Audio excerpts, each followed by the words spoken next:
about the basis of my atheism. Not that I have to justify it, not that I even have to have a basis for lack of belief, but I am going to speak about, my past experiences and how I came to the conclusions that I have today, so that not only you, but all who are watching this can understand. Okay. Long time ago, I was an atheist. Yes. Back when I was a young kid, my mother exposed me to all these different religions out there and, different denominations. Actually, it was just different variations of Christianity. And each one said something a little bit different that contradicted the others, and yet they were all claiming that they were worshiping the same God, despite their differences, despite their disagreements, despite all the inconsistencies. And when I brought these questions to their attention, they could never quite adequately answer them. All right? So that was my first beginnings at becoming an atheist, because all these contradictions, not only did all these different Christians contradicted each other, but they also contradicted the findings of science that is a testable thing, okay? I can go and drop a rock and it will fall. I can drop a rock 1,000 times. It will continue to fall. Okay, that's very testable. Every time I drop that rock, I become more and more convinced of Newton's laws of gravitation. Okay, as far as we can measure. Now, we don't want to get into general relativity at this point. That's beyond the scope of this discussion. Maybe some other time. But dropping a rock demonstrates that in Earth's gravitational field, things tend to fall at 9.8 meters per second per second. Okay? That's demonstratable, that's measurable.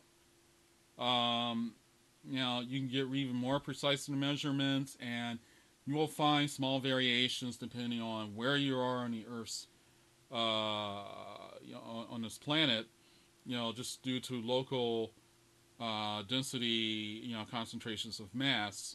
If you're near a mountain, things are going to fall slightly differently. You're out in the middle of Mojave Desert. Okay?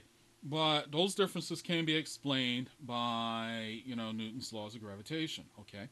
You can measure them to whatever level of detail and whatever precision that you like. It's very demonstrable. Okay? This is how science works. It's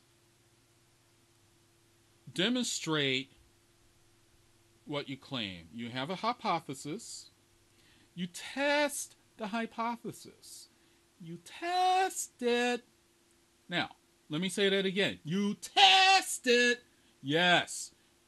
You test your claims as much as you can. You get that out there for others to replicate your results.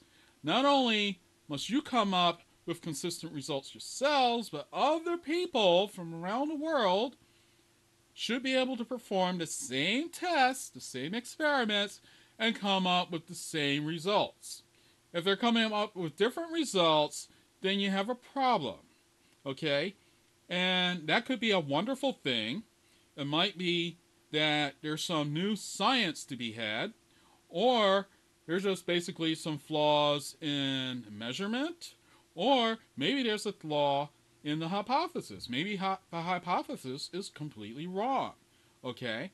So if different people measure different try to measure the same thing and are coming up with different results, then either that hypothesis must be modified to accommodate the differences in observation, or the hypothesis must be rejected altogether.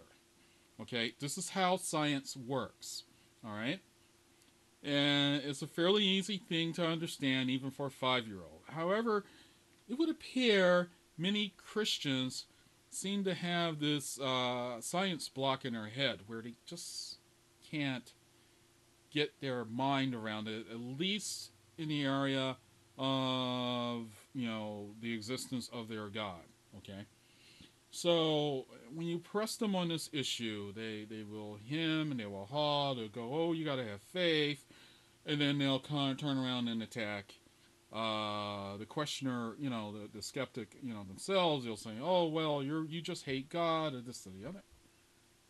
How can I hate something that doesn't exist? Okay, I mean, Santa Claus doesn't exist. It's not that I hate Santa Claus. Well, I might hate some aspect of the story of Santa Claus. Okay, I might, seriously question some of those claims about Santa Claus. Like, for instance, visiting all the kids all around the world in one single night and delivering them all presents.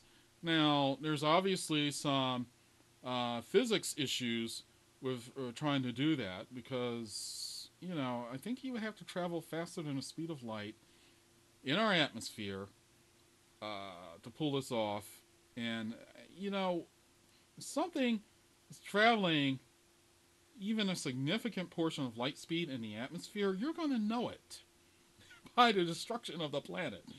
So, you see my point, okay? Applying what we know and understand today. The problem with